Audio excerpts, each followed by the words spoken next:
warahmatullahi wabarakatuh. Kami dari kelompok B1 akan melaksanakan demonstrasi kontekstual modul 2.3 coaching supervisi akademik. Perkenalkan, nama saya Sumarni dari SMP Negeri 2 Sidoarjo yang berperan sebagai supervisor bersama rekan saya yaitu Putri Rahmawati Cahyani dari SMP Negeri 1 Sidoarjo berperan sebagai coach. Dan saya Yudi Triyono dari SMP Negeri 3 Sidoarjo, saya berperan sebagai coaching. Terima kasih, selamat menyaksikan.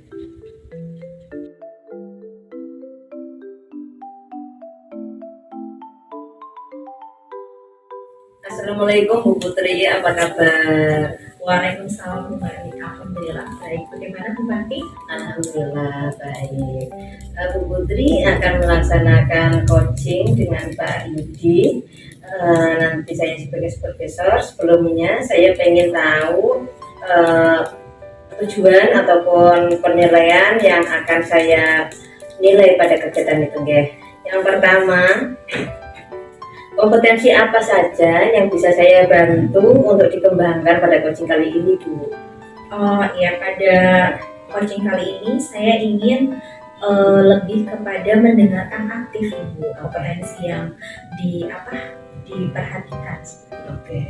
Jadi kompetensi yang saya amati secara spesifik apa itu, Bu? Di bagaimana saya hadir dan juga mendengarkan permasalahan dari coach saya supaya saya bisa membantu untuk menemukan solusinya seperti itu. Oke. Untuk coaching yang akan dilaksanakan ini, harapan apa yang Bu Putri harapkan? Ya, harapan saya tentunya nanti saya bisa membantu coach saya untuk menemukan solusi sesuai dengan langkah-langkah yang diharapkan seperti itu. Kira cukup pertanyaan pra-observasi ini. Nanti kita ketemu pada saat kegiatan observasi. Terima kasih Bu Putri. Terima kasih.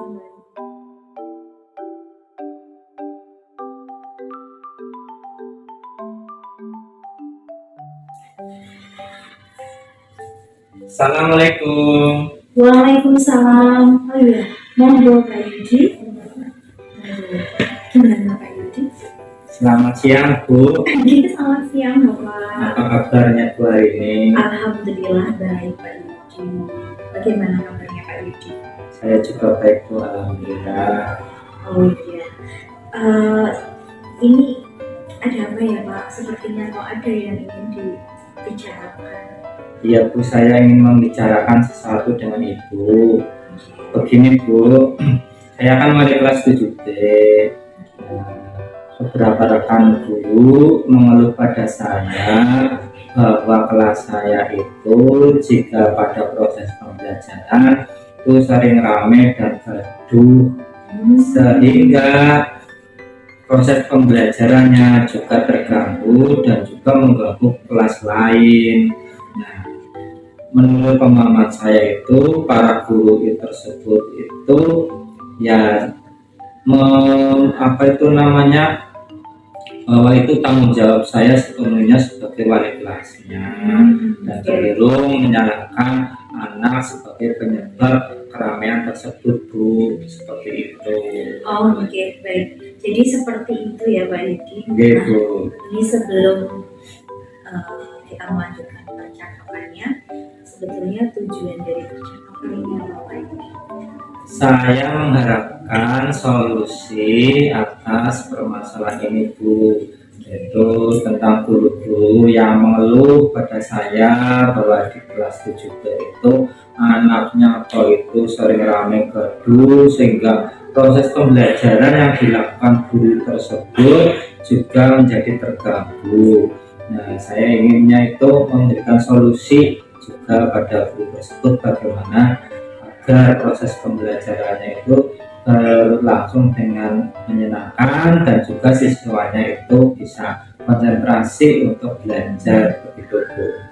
Jadi begitu ya Pak, permasalahan di kelasnya Pak Yudi ini siswanya gaduh, kemudian membuat ramai dan tidak mengikuti pembelajaran ya. Betul Bu.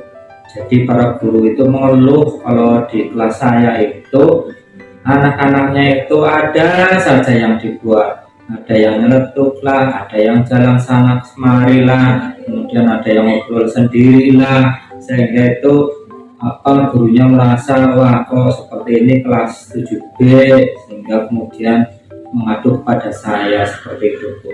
Kayaknya aktif lah ya anaknya ya. Ya, aktif tapi ya di luar pembelajaran sehingga proses pembelajarannya itu merasa terganggu gurunya Bu. Seperti itu. Oke, Pak. Jadi ini baik seperti itu ya Pak Yudi ya. Iya, Ini Bu, menurut betul. pengamatannya Pak Yudi sebetulnya kelas yang ideal itu yang seperti apa ya Pak? Ya, menurut saya Bu ya, untuk kondisi idealnya itu bahwa ketika guru memberikan pembelajaran di kelas, itu anak-anaknya itu bisa mengikuti metode pembelajaran yang dilakukan guru dengan tenang dan baik, konsentrasi dulu Bu. Jangan muncul nanti karakter yang di luar kesepakatan kelas tersebut, misalnya ya tadi membuat ramai, gaduh, bicara sendiri dan sebagainya, sehingga merugikan proses pembelajaran itu sendiri secara keseluruhan seperti itu Bu. Oke, baik. Berarti idealnya itu harapannya adalah anak ini bisa konsentrasi begitu ya Pak, dan mengikuti pembelajaran dengan baik, dengan tenang gitu ya. Iya betul Bu, seperti itu Bu.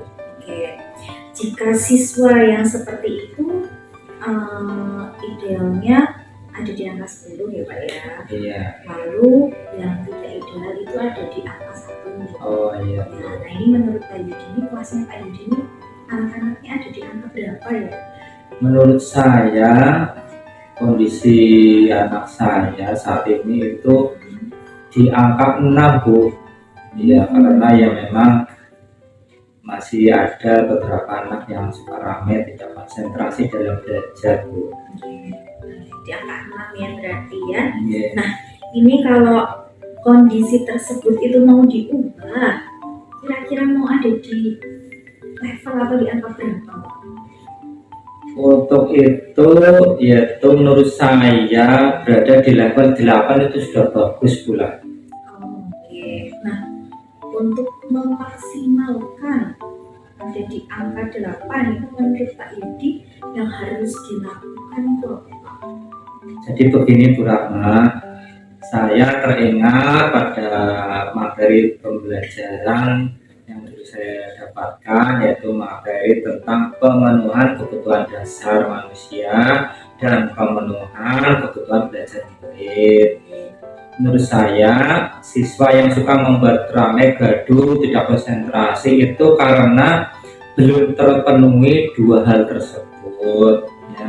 Bisa saja siswa berbuat gaduh dan ramai itu karena belum terpenuhi kebutuhan dasarnya, seperti contohnya yaitu kebutuhan akan kasih sayang, kebutuhan rasa diterima, sehingga siswa itu akan melanggar kesepakatan kelas. Supaya apa? Supaya mendapatkan perhatian dari gurunya.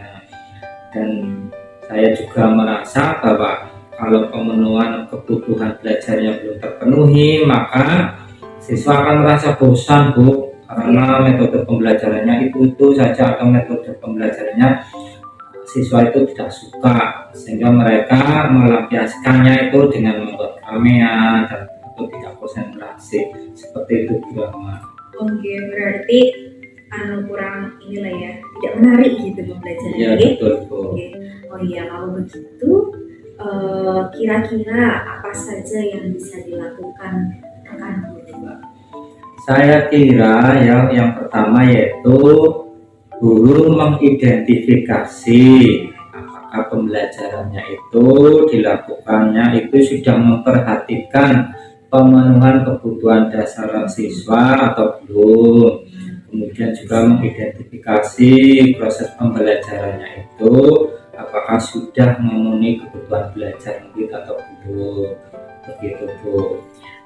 Saya sependapat sekali nih dengan Pak Yudi tadi. Jadi yang bisa dilakukan itu supaya siswa itu lebih tertarik untuk mengikuti pembelajaran dan tidak membuat gaduh itu ada beberapa lah ya tadi ya. Iya, Terus betul. supaya murid itu bisa mengikuti pembelajaran dan tidak membuat gaduh di kelas itu seperti apa ya Pak yang bisa dilakukan dulu ya Pak? Iya betul Bu. Jadi untuk itu ya guru harus memperhatikan dua hal tersebut Bu, yaitu memenuhi kebutuhan dasar siswa dan memenuhi kebutuhan belajar siswa. Nah dari dua hal tersebut nanti guru akan merancang pembelajaran yang memenuhi dua hal tersebut. Ya pembelajarannya itu akan berlangsung dengan nyaman, menyenangkan, dengan metode yang menyenangkan, sehingga itu anak merasa senang, nyaman, merdeka untuk belajar, sehingga mereka secara sukarela ya artinya tidak terpaksa untuk mengikuti pembelajaran, sehingga mereka bisa konsentrasi mengikuti pembelajaran tersebut. Oke, baik Pak. Nah itu saya yakin jika Pak Yudi itu bisa mengajak rekan Yudi, itu tidak akan ada lagi guru yang mengeluh gitu ya Pak ya, dan bisa melaksanakan pembelajaran dengan baik karena memperhatikan kebutuhan siswa seperti itu, kebutuhan dasarnya tadi. Nah, terus menurut Pak Yudi nih, yang cara yang efektif itu yang seperti apa? Nah, menurut saya sih Bu ya, Ya. itu dengan cara mengajak rekan guru itu untuk berdiskusi Bu. Jadi materinya ya tadi yaitu pemenuhan kebutuhan dasar siswa dan pemenuhan kebutuhan belajar siswa. Jadi dengan memenuhi kebutuhan tersebut diharapkan nanti proses pembelajarannya itu akan menyenangkan, akan membuat siswa itu aktif dalam pembelajarannya, bukan aktif untuk melakukan kegiatan yang lainnya seperti itu Bu. Oke, bagus sekali rencananya Pak Yudi. Mudah-mudahan aku berhasil ya. Kemudian setelah saya rangkum ini tadi bahwa Pak Yudi itu adalah wali kelas 7B, sering mendapatkan teguran dari rekan guru yang lain karena kelas itu sering ramai, gaduh, siswanya tidak berkonsentrasi. Kemudian pokoknya luar biasa lah ya anak-anaknya yang ada di sini. Nah itu Pak Yudi juga tadi berpendapat bahwa anak-anak itu sepertinya belum terpenuhi ya kebutuhan dasarnya, jadi masih belum berpusat pada siswa seperti itu ya Pak ya. Nah, kemudian tadi Pak Yudi juga akan mengajak rekan-rekan untuk berdiskusi yang saya tadi seperti itu. Nah, komitmen yang akan terhadap rencana tadi apa Pak? Saya berkomitmen untuk terus berdiskusi, berbagi ilmu, saling tukar pendapat dengan rekan-rekan sejawat saya untuk membicarakan tentang pemenuhan kebutuhan dasar dan pemenuhan kebutuhan belajar muridku, sehingga nanti guru akan bisa membuat rancangan pembelajaran yang memenuhi kebutuhan muridku, yang berpihak pada murid. Yang berpihak pada murid ya Pak ya. Iya betul Bu. Kemudian menurut Pak Yudi, siapa yang nantinya akan terlibat Pak? Menurut saya untuk komitmen ini saya akan melibatkan rekan sejawat dan kepala sekolah. Sejawat artinya adalah guru yang mengajar di Iya, kelas guru yang 7B ya? 7B khususnya yang mengajar tersebut. Oke, iya. Jadi nanti Pak Yudi akan melakukan dengan rekan guru dan juga dengan kepala sekolah sebagai motivator begitu? Iya betul Bu, seperti itu. Oke, baik Pak Yudi, berarti ini Pak Yudi sudah menemukan solusi belum ya dari permasalahan dari siswa yang rame, gaduh gitu, dari solusinya belum ya? Alhamdulillah Bu, sekarang saya sudah mendapatkan pencerahan Bu. Oke, begitu. Jadi tindak lanjutnya yang akan dilakukan apa Pak? Ya, saya segera berkomunikasi dan berdiskusi dengan rekan sejawat dan kepala sekolah saya Bu. Oke, jadi pada sesi ini percakapan kita sudah sesuai dengan tujuan tadi belum ya Pak? Alhamdulillah sudah Bu, saya sudah mengetahui apa yang harus saya lakukan untuk memecahkan masalah saya ini. Oke, baik Kak. Semoga nanti Pak Yudi bisa mempraktekkan langkah-langkah yang tadi sudah kita bicarakan ya Pak ya. Iya Bu, terima kasih Bu. Oke, begitu. Ya, saya rasa sampai di sini dulu ya Pak. Ya Bu, terima kasih atas waktunya Ibu untuk saya. Ya, saya mohon pamit Bu. Ya, Assalamualaikum. Waalaikumsalam.